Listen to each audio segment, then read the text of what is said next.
I can still hear the laughter that day, the kind that fills a room but doesn't touch your heart, the kind that sounds warm until you realize it's wrapping around a lie.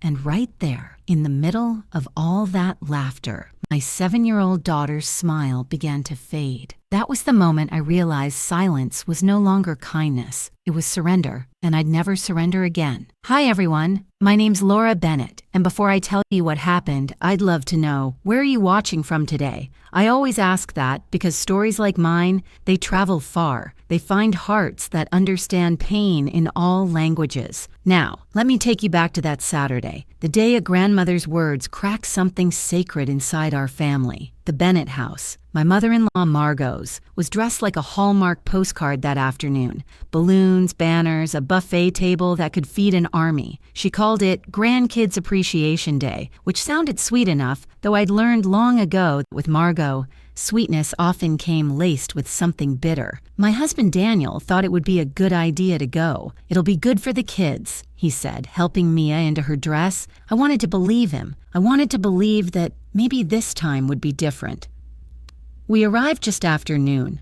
The other grandchildren, Daniel's sister's kids and his brother's twins, were already running around the backyard, faces sticky with lemonade and frosting. Margot stood by the patio door, her hair perfectly pinned, her smile rehearsed. She greeted me with a kiss that landed somewhere between my cheek and thin air. "Oh, Laura, you look tired," she said.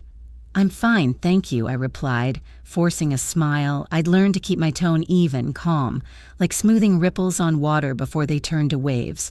Inside, the table was piled with shiny boxes, all wrapped in metallic paper, ribbons curling like gold vines. The kids gathered around, squealing with excitement. Margot raised her glass. "To my precious grandbabies, you are my legacy." Cheers, clinking glasses, laughter again. She started handing out the gifts, one by one. Each child got an iPad neatly boxed, along with a small white envelope. "A little something extra," she said each time. When she reached my son, Ethan, she smiled wide. And for my oldest grandson, the future of the Bennett name, she handed him his gift and kissed his forehead. Then she looked at Mia. My daughter stood there, her small hands clasped in front of her, eyes bright with expectation. But Margot's smile dimmed. She reached for the next box, looked confused for a fraction of a second, then said, too lightly to be innocent, "Oh, I suppose that's everyone." The room went still. Mia blinked, looked around. "Grandma," she said softly, "did you forget mine?" Margot's lips tightened. And then in that voice she used when she wanted to sound gentle while cutting deep, she said, "Oh, sweetheart, you're not really family, are you? You're not Daniel's real daughter." I felt the air leave my body. No one moved. No one spoke. Ethan froze, his face pale. Daniel's eyes darted to the floor. My heart slammed against my ribs so hard I thought everyone could hear it. I reached for Mia's hand, but she stepped back, confusion written all over her face. "What does she mean, Mommy?" she asked, her voice trembling. "Mia," I started, but my throat closed up. Margot chuckled softly, sipping her wine as though she hadn't just shattered a little girl's world. "It's not a bad thing, darling," she said. "It's just the truth. Families have boundaries." That word, boundaries. Like my child was a stranger who had wandered in from the cold. Daniel stayed seated, silent. That silence cut deeper than Margot's cruelty ever could. I wanted to scream, to throw the glass in my hand against the wall. But instead, I knelt beside Mia and whispered, "You're my daughter. You're perfect. You don't need anyone's gift to prove that." She nodded, but her chin quivered. The sparkle in her eyes dimmed. The rest of the afternoon passed in fragments. Awkward laughter, hushed whispers, my forced smiles hiding a storm. I remember packing the leftover cupcakes into a box just to keep my hands from shaking. When we finally left, the sky was dimming, pink and bruised. Mia sat quietly in the back seat, hugging her stuffed rabbit. Ethan reached out and squeezed her hand without a word. Daniel drove in silence. I stared out the window, my reflection trembling in the glass. I could still hear Margot's voice, so casual, so certain. "You're not really family." And in that moment, watching my daughter's small face in the rearview mirror, I realized something I'd been too afraid to admit before. If I stayed quiet one more time, I'd be teaching Mia that silence is what love sounds like. And I couldn't. Not anymore. The house was quiet that evening. Too quiet, the kind of silence that hums in your ears and presses on your chest like a weight. After dinner, Daniel sat on the couch, scrolling on his phone as if nothing had happened. The kids were upstairs. I could hear Ethan reading softly to Mia a small mercy that told me he understood more than he should have. I stood in the kitchen, rinsing the same cup over and over, watching the soap bubble up and vanish down the drain. My hands shook, not from anger but from restraint. I had spent years learning to keep the peace, to smooth the edges of Margot's cruelty, but today I'd watched that cruelty land on a child, my child. Finally, I turned and said, "Are you going to say anything?" Daniel didn't look up. "About what?" I laughed a sound that came out hollow. "About what?" "Daniel, your mother humiliated our daughter in front of the whole family." He sighed, setting his phone down. "Laura, I know it wasn't right, but you know how she is. She doesn't mean harm, she just doesn't mean harm," I snapped. "She told a 7-year-old she's not family. Do you have any idea what that does to a child's heart?" He rubbed his temples, voice rising. "And what would you have had me do? Start a screaming match in front of everyone?" "Yes," I said, my voice breaking. "Yes, I wanted you to do something. To stand up, to tell her that Mia is yours, that she's ours." Daniel went quiet. I could see the guilt flicker in his eyes, but then came the same old defense. "I just didn't want to make things worse." "Worse?" I whispered. "Daniel, there is no worse than watching your daughter wonder if she belongs." He looked away, and in that silence, something fragile between us cracked. That night, after everyone was asleep, I stood in Mia's doorway. The moonlight fell across her bed. She was curled up with her stuffed rabbit, her face still pink from crying earlier. Ethan had fallen asleep on the floor beside her Loyal in a way that put grown men to shame. I walked over and brushed a curl from her forehead. Her eyelids fluttered and she murmured, "Mommy?" "Yes, sweetheart." "Grandma doesn't like me, does she?" My throat tightened. "Why would you say that?" "She didn't give me a present. She said I'm not really family." Her words came out soft, but they sliced clean through me. "Mia," I whispered, kneeling beside her. "You are family. You're mine. You're your daddy's. You're loved. That's what makes a family." She nodded slowly, but her little fingers gripped the rabbit tighter. "Then why didn't Daddy say anything? Why?" I had no answer, only a deep ache that pulsed in my chest. I kissed her forehead. "Daddy loves you. He just didn't know what to say." She sighed, already half asleep. "I wish Grandma could see what I drew for her." "What did you draw?"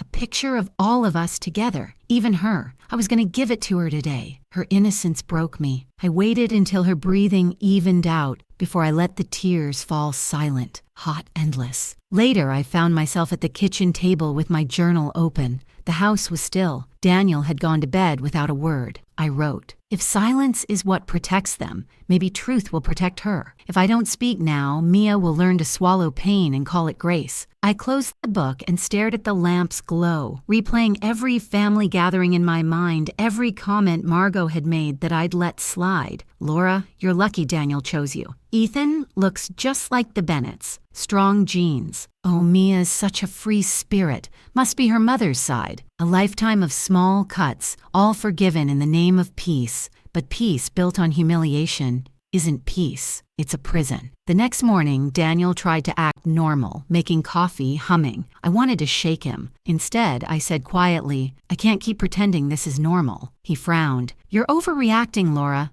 I smiled bitterly. "That's what you call it when I finally react." He didn't answer. Mia came downstairs in her pajamas, rubbing her eyes. She looked between us, sensing the tension. "Are you mad at Grandma?" I forced a smile. "No, sweetie. I'm just thinking." "Can I write her a letter?" she asked. "Maybe if I tell her I love her, she'll love me back." Daniel froze. My heart cracked a little more. "Of course, sweetheart," I said gently. "You can write whatever you want." She ran off to get her markers. Daniel looked at me, guilt in his eyes. "She's trying, Laura. Don't poison her against my mother." I looked him dead in the eye. "I don't have to. Your mother already did that herself." That night, after everyone went to bed again, I found Mia's letter on the table. It was written in rainbow crayon. "Dear Grandma, I love you even if you don't love me. I'll try to be better next time. Love, Mia." The handwriting was uneven. The words were innocent, and yet they burned. I folded the letter and tucked it into my journal right next to my entry. That's when I made a quiet promise to myself, one I didn't dare speak aloud yet. The next time someone tried to make my daughter feel small, I wouldn't hold back. Not for peace, not for Daniel, not for anyone. The days that followed felt heavy, like the air itself was thick with words we didn't say. Daniel and I barely spoke beyond the surface: who's packing lunches, who's picking up Ethan from soccer, what time dinner's ready. Beneath it all, resentment brewed quietly, stretching the distance between us inch by inch. But Mia somehow seemed lighter. I'd find her sitting on the living room floor with her colored pencils scattered around her like confetti. She'd hum softly as she drew, sometimes pausing to whisper to herself, as if she were narrating her own little story. At first, I thought she was simply moving on the way children do their hearts bend, but they don't always break. Still, something about her quiet focus made me curious. One afternoon, while folding laundry in the hallway, I peeked into her room. She was sitting cross-legged on the rug, working intently on something.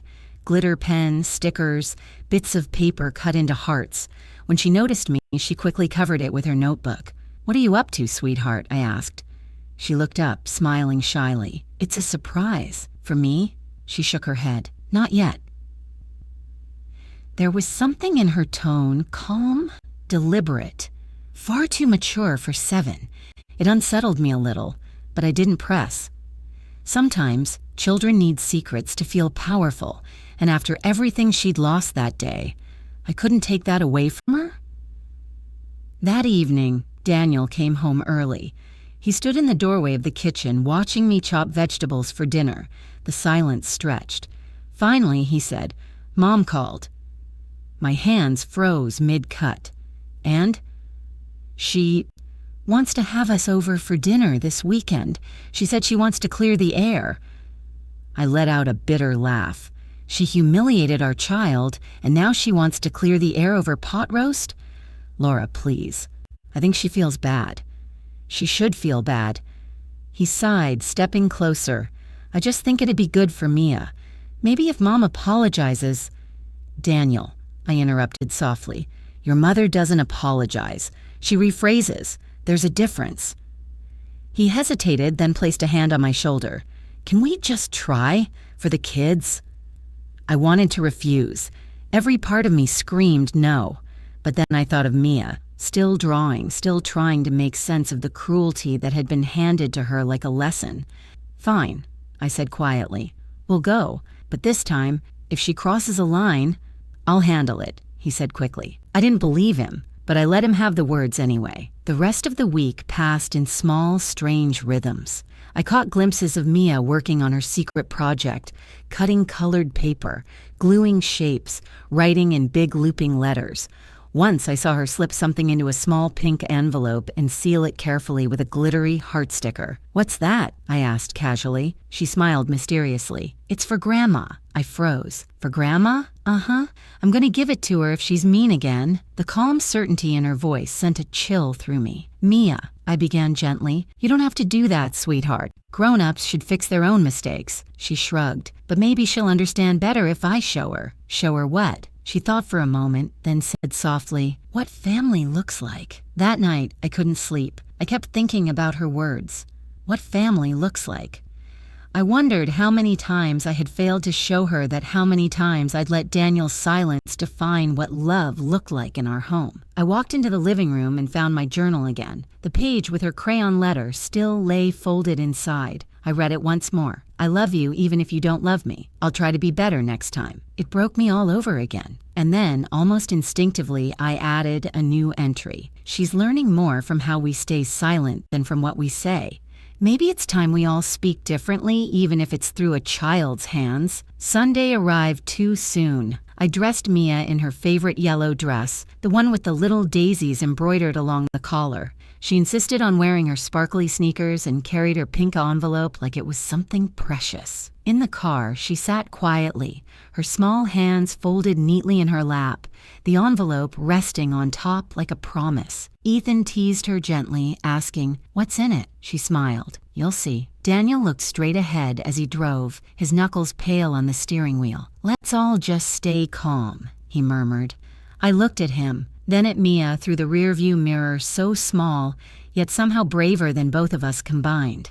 As Margot's house came into view, my chest tightened.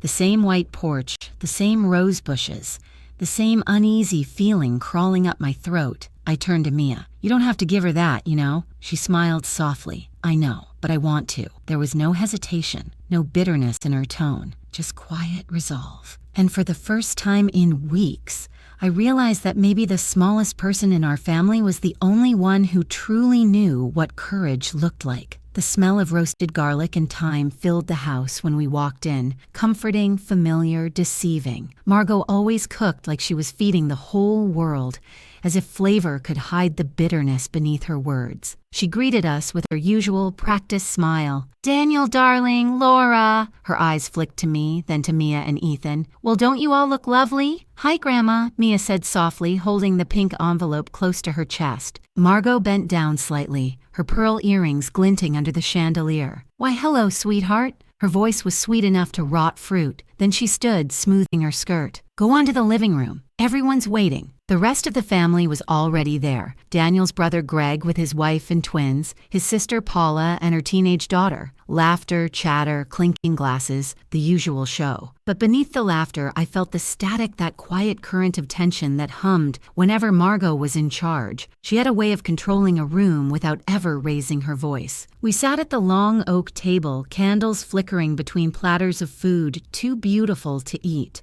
Margot moved gracefully around us, serving plates, topping off wine, smiling as though nothing had ever gone wrong between us. "So," she said, taking her seat at the head of the table, "I just want tonight to be a fresh start." I glanced at Daniel, but he kept his eyes on his plate. Typical. Margot continued. "We've all had our misunderstandings, but families should stick together." She reached over and patted Mia's hand. "Isn't that right, sweetheart?" Mia looked up at her quiet, unreadable. "Yes, Grandma." I felt a flicker of pride and fear all at once. Dinner went on, filled with small talk and polite laughter, but I could see Margot's little barb slipping through the way she praised Ethan's good manners, just loud enough for me to hear, the way she commented on how mature Daniel's siblings' kids were compared to others. Every comment was a needle, and every time Daniel stayed silent, it drove deeper. Dessert arrived, Margot's famous strawberry trifle. She brought it out like a queen presenting treasure.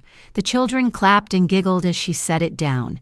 Then, smiling wide, she pulled out a basket. "I made little treat bags for everyone," she announced, "just a small token from Grandma." The kids jumped with excitement, crowding around her. She handed out colorful bags, one for each child, until again there were none left. None for Mia. I felt the blood rush to my face. I pushed my chair back slightly, ready to speak, ready to end this pattern once and for all. But before I could, a small, steady voice cut through the room. "Grandma?" It was Mia. Margot turned, her expression pleasantly blank. "Yes, dear?" Mia stood up, her little chin lifted. "You forgot me again." The table fell silent. The only sound was the ticking clock above the fireplace. Margot let out a tight laugh. "Oh, sweetheart, I must have..." But Mia reached into her lap and pulled out the pink envelope. She walked around the table, her sparkly sneakers soft against the hardwood floor, and stopped right in front of her grandmother. She held the envelope up with both hands and said in a voice calm but trembling,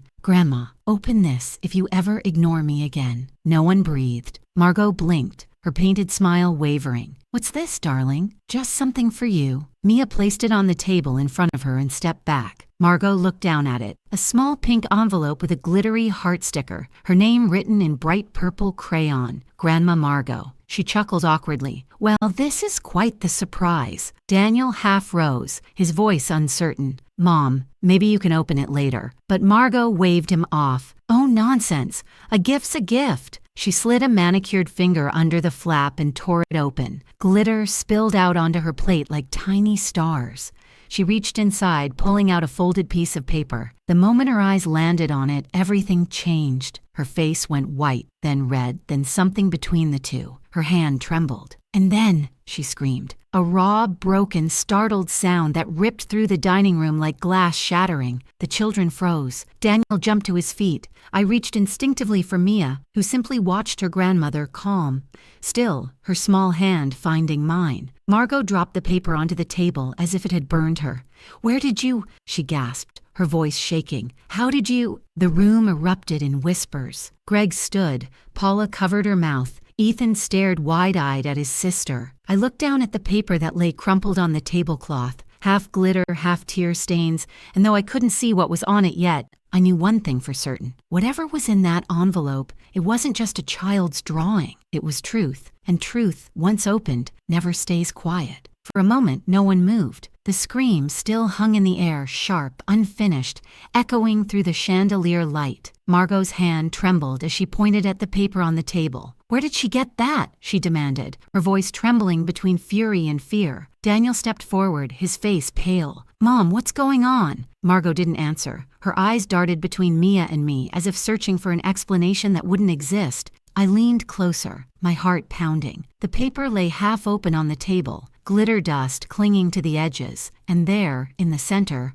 was a collage. Photos I hadn't seen in years. There was one of Daniel in the hospital, cradling Mia as a newborn, another of the adoption certificate we'd framed for a short time before tucking it away, afraid of judgment, and right at the top, written in Mia's colorful, uneven handwriting, were the words, "Family isn't who you're born to, it's who holds you when you cry." The words were surrounded by hearts, stickers, and crayon suns, but underneath the childish decoration, the truth pulsed bright and unmistakable. Mia had found the old adoption papers. I turned to her, my voice trembling. "Mia, where did you get these?" She looked up, calm but serious. "From the drawer in your room. I wanted to show Grandma that Daddy is my real daddy." My heart twisted. The innocence in her voice made my throat ache. Daniel's mother stared at the paper, her composure crumbling. You had no right to show this," she whispered. "This is private family business." I stepped forward, my anger steady now, no longer hot, just clear. "She is family business, Margot. Every word, every document, every heartbeat of hers." Margot's lip quivered. "You deceived us. You never told us she was adopted."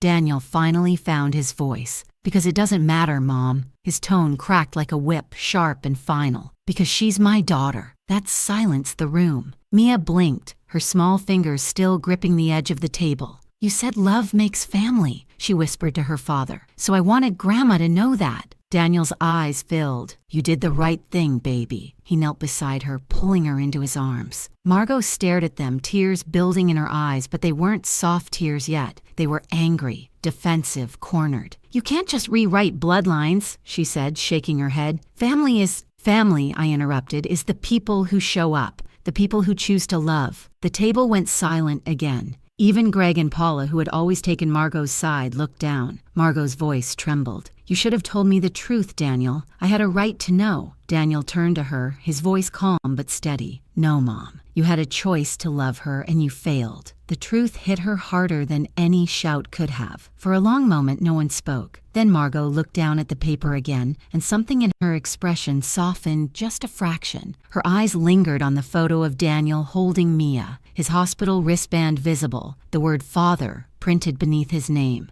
"She really looks like you in that picture," Paula said softly from the far end of the table.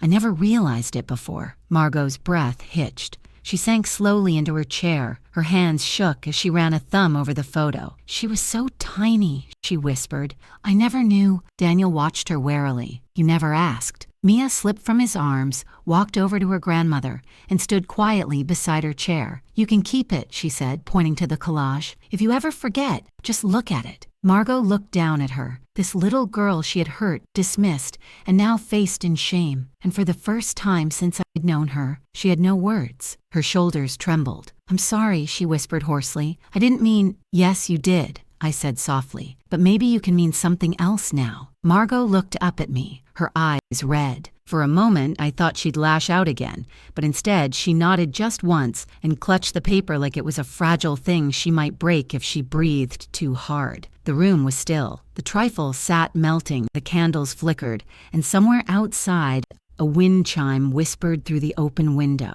Then Mia turned, climbed into my lap, and buried her face in my neck. I held her tight, my heart thudding against hers. Around us, the family sat in stunned silence, every unspoken truth laid bare in glitter and crayon. Margot didn't speak again that night. She just sat there, staring at the paper, her fork untouched, her mask shattered. When we finally left, she stood in the doorway clutching the collage to her chest.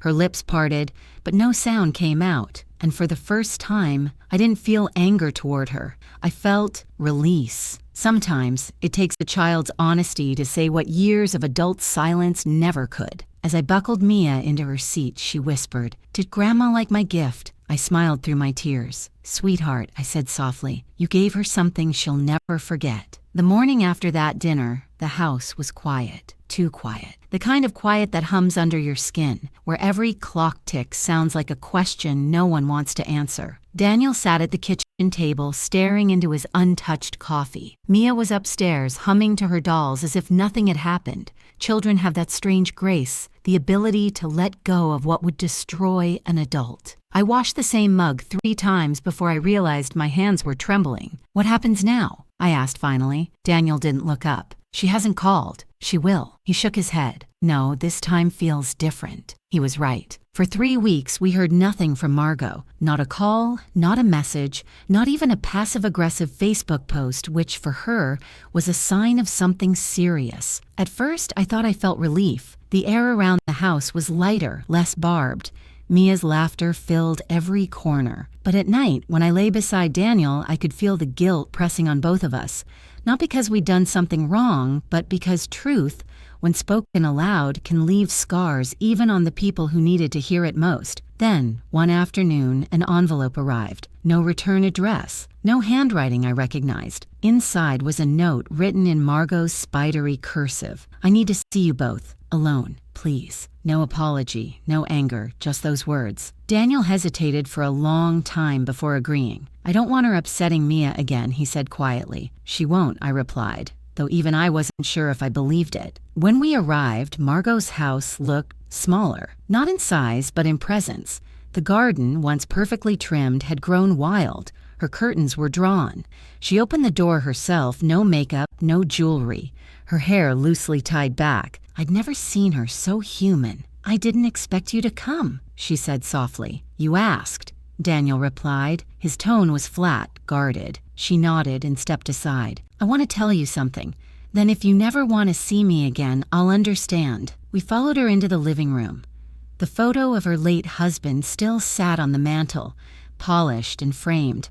For a moment I could see the faint tremor in her hands as she gestured toward the couch. "I was 23 when I got pregnant," she began. "Not with Daniel before that." Daniel froze. "What?" She closed her eyes. "Before I met your father. It was complicated. My parents forced me to give the baby up. They said I'd ruin the family name." She looked at Daniel now, her eyes wet. "I never saw that baby again. Never knew if it was a boy or girl. They wouldn't tell me. I just shut it away." The room went still. Even the air seemed to hesitate. "When you told me about Mia," she continued, "something in me snapped. I told myself it was about blood, about tradition. But really it was jealousy. You got to love what I lost." Her voice broke. "When I said she wasn't family, I wasn't talking to her. I was talking to myself." Daniel's jaw clenched. I could see the storm of hurt and understanding battle in his eyes. "Why didn't you ever tell me?" "Because shame," she said, "is a heavy language. It takes a lifetime to unlearn." Silence followed. Not the sharp kind from before, but the fragile kind that comes right before forgiveness. She pulled something from her lap, the same collage Mia had made, now framed behind glass. "I wanted to give this back," she said, placing it on the coffee table. "But I couldn't. I've looked at it every morning since that night."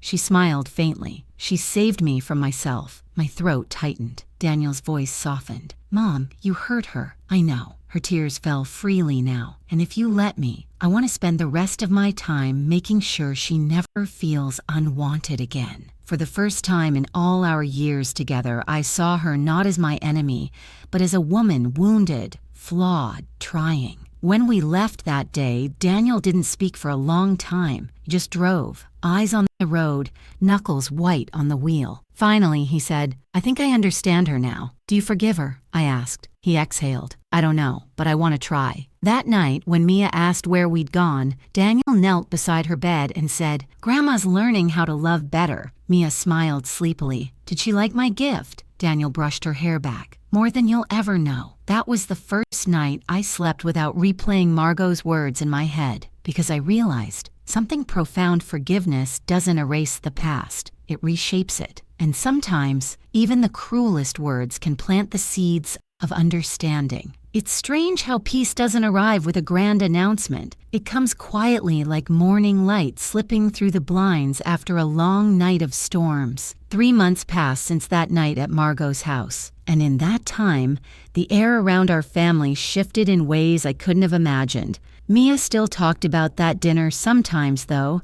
In her version, it was a story of bravery, not heartbreak. "Remember when Grandma opened my envelope and cried?" she'd say with a grin. "That means she loved it, right?" And I'd nod, because sometimes the truest understanding belongs only to children. The first sign of change came one Sunday morning. We were making pancakes when the doorbell rang. Daniel opened the door, and there stood Margot, holding a small square box wrapped in silver paper. Her hands trembled slightly, but her eyes were soft.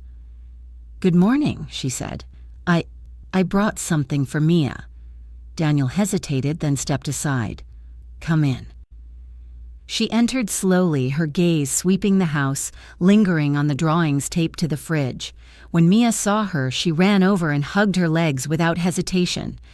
"Grandma, you came!" Margot froze, as if surprised by the innocence of that welcome. Then she knelt down and hugged her back tightly. "I did," she whispered, "and I'm so sorry I didn't sooner." Mia just smiled. "It's okay. I saved you some pancakes." And just like that, the wall that had once felt immovable cracked open, light spilling through. Later, when Mia tore open the silver paper, she gasped. Inside was a small tablet, not brand new, but cleaned, updated, and shining with care. Taped to the box was a handwritten note for my granddaughter, the one who taught me what family really means. Mia squealed, jumping into Margot's lap. "Now I can draw pictures for you." Margot laughed a sound I hadn't heard in years. A real laugh, not the sharp one she used to hide behind, but something lighter, almost childlike. I stood by the counter watching the two of them and realized how much weight had fallen from the room. Daniel caught my hand. "She's trying," he whispered. "I know." And that, I think, was the beginning of our healing, not in grand gestures, but in small, steady ones. Over the next weeks, Margot started visiting more often. Sometimes she'd bring flowers, sometimes just stories. She still had sharp edges, she always would, but now there was warmth underneath them. One afternoon, she asked if she could see Mia's adoption papers again.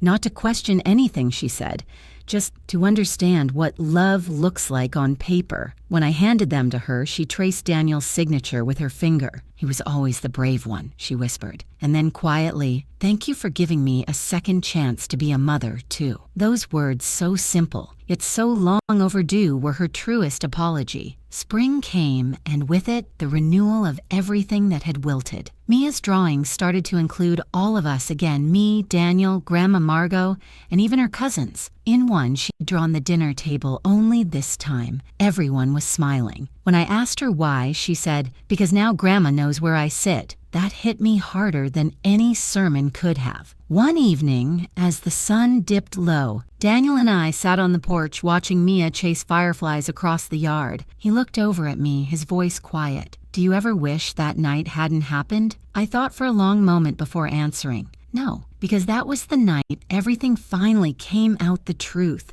the hurt, the love, all of it.